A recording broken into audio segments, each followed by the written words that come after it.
Ever walk down your street and kind of wonder, like, I wonder if any of my neighbors are secretly millionaires. Oh, yeah. That's what we're diving into today. Okay. The Millionaire Next Door I love it. by Thomas J. Stanley and William D. Danko. Just a good one. This is going to be fun. Are you ready to be surprised? Absolutely. This book is such a classic. I love it. Okay, so like right off the bat, they hit you with this crazy stat. Okay. The average millionaire Yeah. spends less than $30,000 on a car. Really throws you for a loop, right? When you think about like stereotypical millionaires, Exactly. you're thinking like fancy sports cars and Yeah, like a huge mansions. totally. But this book totally debunks that myth. So are you saying that like driving a beat up car Huh. is like a sign of wealth now? Well, not necessarily, but it does kind of show you there's a different mindset at play here. Okay. You know, the book talks about these prodigious accumulators of wealth, Right. and they're all about building wealth steadily, kind of under the radar. So it's not about like showing off. Exactly. It's more about that long game. I see. So it's less about like outward appearances and more about like strategy. And exactly. It's all about being intentional with your money, Okay. making choices that line up with your financial goals. I'm starting to get it. The book really dives into this idea of the frugality principle, Yeah. which isn't about being cheap. Right. It's more about being smart with your money, I like that. making sure your spending aligns with what you truly value. Yeah. So like resisting the urge to keep up with the Joneses and their fancy cars. Exactly. You got it. Uh-huh. The authors talk about how millionaires avoid this thing called lifestyle inflation. Lifestyle inflation. So let's say you get a promotion, right? Okay. Big raise more money. Nice. Instead of instantly upgrading your lifestyle, Yeah. you stick with your current spending habits and invest that extra cash. So even if they're making more, they don't automatically spend more. Exactly. They're thinking long term. That's interesting. There's this great story in the book about this millionaire Okay. who tracks every single penny his family spends. Wow. And he realized that they were spending way less than they were earning, even though they were living comfortably. That's awesome. So he was able to invest that extra money and grow his wealth even more. All right. The book contrasts this with people who earn a lot but spend most of it, Oh, yeah. leaving them less financially secure in the long run. Yeah, it's like those stories you hear about lottery winners going broke. Exactly. It's not just about how much you make. Right. It's about how you manage it. It makes you think, huh.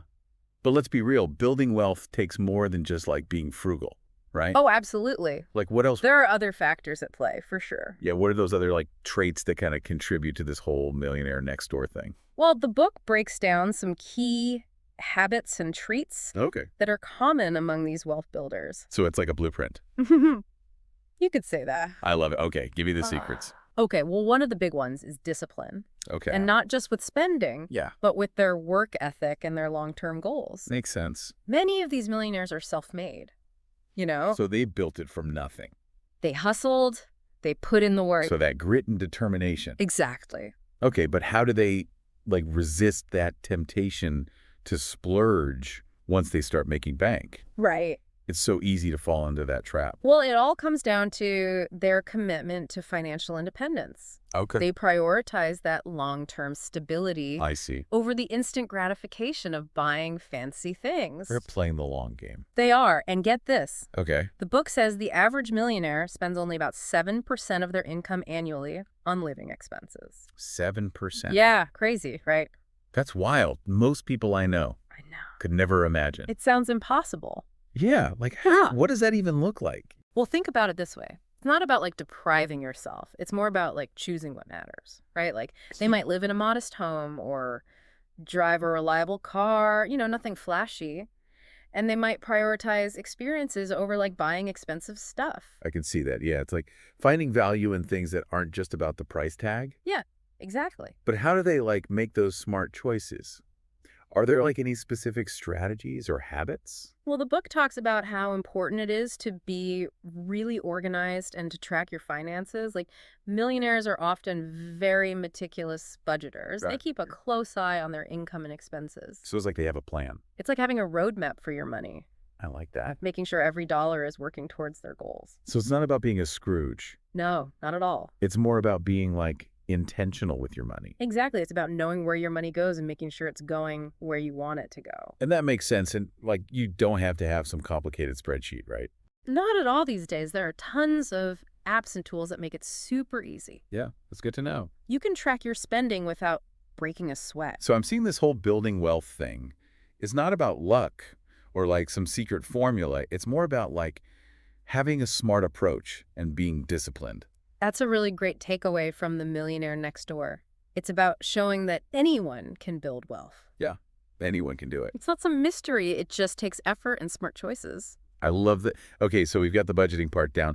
What other like financial secrets do they have? Well, investing is a big one. Okay. The book talks about how millionaires really understand the power of compound interest. Oh, yeah. And they focus on building a portfolio of assets that generate income. So it's like planting seeds that grow into a money tree. It's about building something that will provide for you over time. I like that analogy. But the whole world of investing can be kind of intimidating. I know it can seem that way. Yeah. Any tips on how they approach it? Well, the book talks a lot about diversification. Okay. So they might invest in things like real estate stocks, bonds, or even start their own businesses. They're not putting all their eggs in one basket. Exactly. They're spreading the risk around. Smart move. But are they like actively picking stocks and like, poring over financial reports all day? Not necessarily. The book emphasizes the importance of getting professional advice when you need it. Oh, okay. They might work with a financial advisor. Yeah, to help them out. Someone who can help them create a personalized investment strategy based on their goals and how much risk they're comfortable with. So it's about having a plan and trusting the experts. Exactly. It's about being smart with your money. I like that approach. So they're strategic, but not like spending all their time glued to the stock market. Yeah, they understand that building wealth takes time and patience. The long game again? Exactly. They're in it for the long haul. They're not looking for quick wins or risky schemes. It's about consistency. Yeah, and that ties back into one of the big ideas from the book. Just choosing financial freedom over the allure of those status symbols. Right, like having a fancy car doesn't actually mean you're wealthy. Exactly. Remember the whole idea of the millionaire next door? Yeah. The wealthiest person on your block might not be who you expect. They might be driving that beat-up car. They're more focused on financial independence than on keeping up with the Joneses. So it's more about finding contentment and security in your finances rather than looking for validation from other people. It's about defining success on your own terms. I like that a lot. They might drive a used car, live in a modest home, and spend their money on things that truly align with their values. Yeah, experiences, travel, things like that. Exactly. It's a really refreshing perspective. It is, especially in a world where we're constantly told what to buy and how to live. Right. The book really encourages us to challenge those norms. Yeah. And create our own definition of success. This has been so insightful. It's been fun. It really has. We've talked about the surprising frugality of millionaires, their meticulous planning habits. It's just all connected. And their focus on long-term investment strategies. Absolutely. It's pretty amazing how this book, totally changes how we think about wealth. Oh, You know? it really does. We always think it's all about, fancy cars and spending tons of money, but really it's more about, discipline and smart choices, right? Yeah, it's about having a long-term vision. And what I find so interesting is how the book, connects financial success to, deeper values, you know? It's not just about, stacking up cash. It's about feeling in control of your life, you know? Yeah, it's about freedom. Exactly. It's about making sure your money choices, match up with what you care about most. It's about building a life that you're proud of. And that sense of purpose is, key, right? Totally. The book really makes you think about, what financial freedom actually means to you. Yeah, is it about retiring early? Or maybe traveling the world. Or starting that business you've always dreamed of? It's all about deciding what success looks like for you. Not letting other people tell you what it should be. Exactly. And this book gives you, a roadmap to get there. I like that. So for our listeners who are feeling inspired right now, what's one small thing they can do today? You know what? Start with a simple budget. Okay. Even just tracking your spending for a week can make a big difference. Yeah, just to see where your money's going. Exactly. It helps you become more aware of your spending habits. And then you can start making changes from there. Right. And remember, building wealth is like a marathon, not a sprint. You in it for the long haul. It's about those small, consistent changes over time. Yeah, you don't have to do everything at once. Celebrate those small wins and stay focused on your goals. And just remember, even if it feels slow, you're building something really solid. You're building a strong foundation for your future. And that journey can be pretty rewarding too, right? Absolutely, as you start to feel more in control of your money. You start to feel like more free. You got less stress, less worry. That's the real wealth, right? That's what it's all about. It's not just about the numbers. It's about that feeling of empowerment. Yeah, being able to live life on your own terms. This deep dive into The Millionaire Next Door has been amazing. I agree, it's a great book. We hope it's inspired you to rethink your relationship with money. Yeah, and start taking steps towards a more secure future. A future where you're in control.